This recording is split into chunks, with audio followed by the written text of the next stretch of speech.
இன்றைக்கி நம்ம ஒரு ஸ்ட்ரா வச்சு எப்படி ஸ்ட்ரா விசில் செய்கிறது பார்க்க போகிறோம். அப்போ ஸ்ட்ரா விசில் செய்கிறதுக்கு நமக்கு என்ன வேணும்னா ஒரு ஸ்ட்ரா வேணும், அதுக்கப்புறம் ஒரு கத்திரிக்கோல் வேணும். இப்போ நான் கட் பண்ணுறது மாதிரி நீங்கள் கட் பண்ணணும். இப்போ இந்த ஸ்ட்ராவோட 2 சைடு இருக்குது. ஸ்ட்ராக்கு இந்த சைடு, இது ரைட் சைடு, இது லெஃப்ட் சைடு. இப்போ நான் என்ன பண்ணுறேன்னா ரைட் சைடை மட்டும் நான் என்ன பண்ண போகிறேன், ஒரு முக்கோணம் மாதிரி நான் கட் பண்ண போகிறேன். நான் எப்படி கட் பண்ணுறதோ அதே போல் நீங்கள் கட் பண்ணணும்.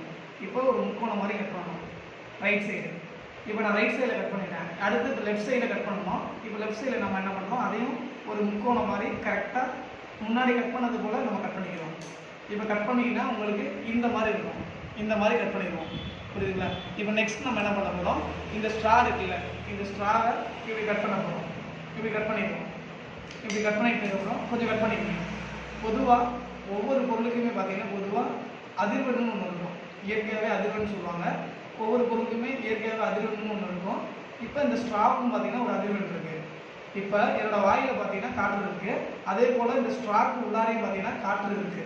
இப்போ நான் வாய் வச்சு ஊதும்போது என்னோடய வாயில் இருக்கக்கூடிய காற்றும் இந்த குழாய்க்குள்ளே இருக்கக்கூடிய காற்றும் ரெண்டும் அதிர்வுறும். அப்படி அதிர்வுறும் போது என்ன ஆகும்னா நமக்கு ஒரு சவுண்டு இருக்கும். இதை தான் நம்ம என்னென்ன சொல்லுவோம்னா ஸ்ட்ரா வச்சு விசில் செய்கிறது சொல்லுவோம். இதை நீங்கள் கண்டிப்பாக செஞ்சு பாருங்கள். கண்டிப்பாக எல்லா குழந்தைங்களும் கண்டிப்பாக லைக் பண்ணுவாங்க. இதை நீங்கள் செஞ்சு பாருங்கள். இப்போ நம்ம செஞ்சு பார்ப்போமா? இப்போ நான் வாயில் வச்சு ஊத போகிறேன். இப்போ சவுண்டு கேட்க பாருங்கள்.